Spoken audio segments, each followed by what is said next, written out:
إن الله وملائكته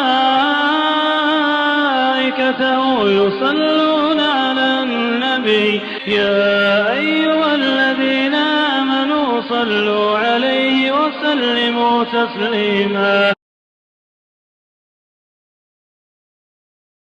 بسم الله الرحمن الرحيم. قال له صاحبه وهو يحاوره أكفرت بالذي خلقك من تراب ثم من نطفة ثم سواك رجلا لكن هو الله ربي ولا أشرك بربي أحدا ولولا إذ دخلت جنتك قلت ما شاء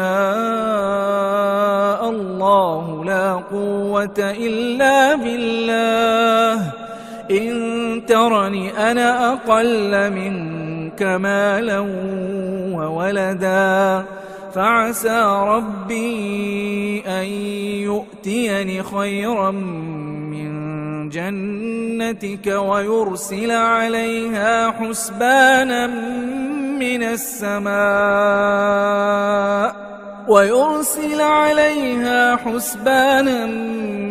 السماء فتصبح صعيدا زلقا أو يصبح ماؤها غورا فلن تستطيع له طلبا وأحيط بثمره فأصبح يقلب كفيه على ما أنفق فيها وهي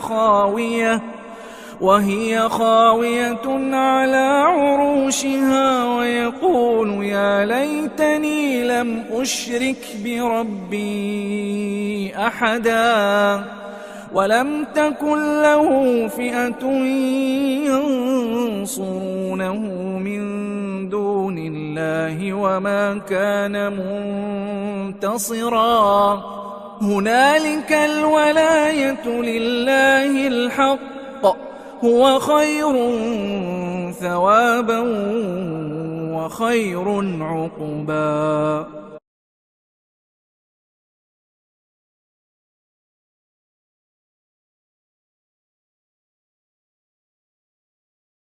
رب اشرح لي صدري ويسر لي أمري واحلل عقدة من لساني يفقهوا قولي. الحمد لله رب العالمين